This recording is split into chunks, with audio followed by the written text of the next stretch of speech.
Okay student, last वाली video complete नहीं हो पाई थी तो मैं फिर से एक्सप्लेन कर देती हूँ आपको क्या था। एंगल ऑफ प्रिज्म आपको खुद लिखना है कि एंगल ऑफ प्रिज्म क्या होता है। इसके बाद है refraction through a prism. Refraction through a prism कैसे होता है? When a incident light falls on the surface of prism then it bends towards the normal because the light travels from rarer medium to denser medium. जैसे ये हमने diagram draw किया हुआ है, तो ये जो रे है ये रेयरर मीडियम से डेंसर मीडियम में एंटर कर रही है, तो ये कहीं ना कहीं इसमें क्या होगा, टुवर्ड्स द नॉर्मल बैंड करेगी। जैसे जानी ऐसे चाहिए थी लेकिन टुवर्ड्स द नॉर्मल बैंड हो गई है। ठीक है, तो इसमें जो सेकंड सरफेस पे लिखा हुआ है कि फॉर द सेकंड सरफेस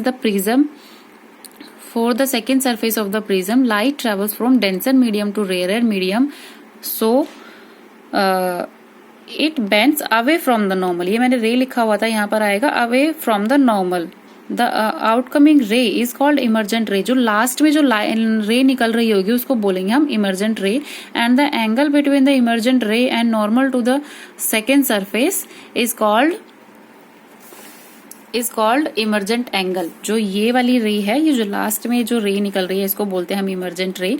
और जो एंगल नॉर्मल के साथ बनाती है, नॉर्मल के साथ जो एंगल बनाती है वो होता है इमर्जेंट एंगल। ठीक है, अब इसके बाद हमारा आता है angle of deviation. Angle of deviation क्या होता है? आपकी बुक में भी दे रखा है कि एंगल ऑफ डेविएशन क्या होता है। उसमें आपको इसकी डेफिनेशन लिखनी है, आपने खुद से लिखनी है और मुझे नोट्स में आप इसकी डेफिनेशन लिख के सेंड करोगे। वैसे मैं आपको एक बार बता भी देती हूँ कि क्या है इसकी डेफिनेशन। इसकी डेफिनेशन ये है कि ये है ना, ये है the peculiar shape of prism makes the emergent ray bends to an angle to direction of the incident ray. This angle is called angle of deviation. तो इसमें आपको क्या लिखना है कि जो the emergent ray bends at an angle to the direction of incident ray. The emergent ray bends at an angle to the direction of incident ray, and this angle is called angle of deviation. ठीक है, angle of deviation को D से represent करते हैं। ठीक है, ये आपकी इसमें एक्टिविटी में भी दे रखा है, आप चाहो तो ये वाला डायग्राम भी ड्रॉ कर सकते हो। तो एंगल ऑफ डेविएशन ये होगा। ठीक है, अब इसके बाद है नेक्स्ट आपका dispersion of light by a glass prism. ठीक है, dispersion of light by a glass prism. आप लोगों को शायद छोटी क्लासेस में भी आपने पढ़ा होगा कि white light is a combination of 7 colours. White light होती है वो 7 कलर का कॉम्बिनेशन होता है। ठीक है, when it's goes through a prism it splits into its 7 colours. जब प्रिज्म के अंदर से पास होती है तो ये अपने 7 कलर्स में स्प्लिट हो जाती है। ठीक है, this phenomena is called dispersion of light. इसी फिनोमिना को हम बोलते हैं dispersion of light. And the band of the colored components of a light beam is called spectrum। ठीक है, जो लाइट बीम का जो स्पेक्ट्रम बनेगा, उस जो बैंड बनेगा उसको हम बोलेंगे स्पेक्ट्रम। मैं आपका इसका डायग्राम दिखा देती हूँ। ठीक है, ये है इसका डायग्राम। ये एक प्रिज्म है, इस पे कोई इंसिडेंट व्हाइट लाइट इंसिडेंट होती है। ठीक है, तो ये व्हाइट लाइट का जो होना चाहिए था, जो पाथ होना चाहिए वो तो ये वाला पाथ होना चाहिए था, लेकिन नहीं, ये कुछ ना कुछ rarer medium to denser medium में जा रही, तो इसमें कुछ बैंड होता है।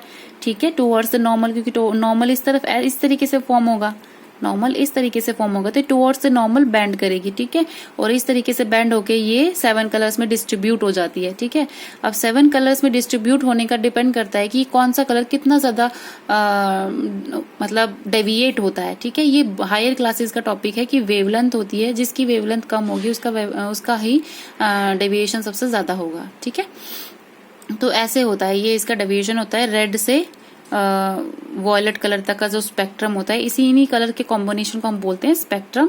ठीक है, और जो 7 कलर्स ऑफ व्हाइट लाइट हैं वो इस तरीके से होते हैं, इसको हम बोलते हैं विबग्योर के नाम से मेंशन करते हैं।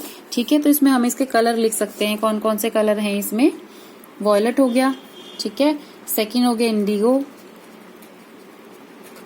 थर्ड हो गया हमारा ब्लू, फोर्थ हो गया हमारा ग्रीन, फिफ्थ हो गया हमारा yellow, and then orange, and then red.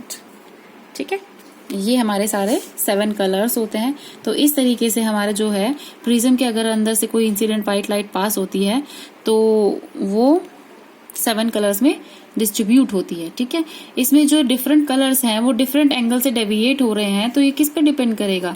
जो द रेड लाइट है वो bends the least while the violet line bends the most. Thus the ray of each colors emerge along different paths and thus become distinct. It is a band of distinct color that we can see in the spectrum. ठीक है, इसमें एक आपको note बना के एक चीज और लिख लेनी है कि red colour light bends the least and violet light bends the most। ठीक है, आपको ये आज का आपका कंप्लीट टॉपिक हो गया है। इसके प्लीज नोट्स बना लीजिएगा और मुझे फॉरवर्ड करिएगा फोटोग्राफ्स, ठीक है। इसके बाद हम नेक्स्ट क्लास में पढ़ेंगे। तो thank you for today's class.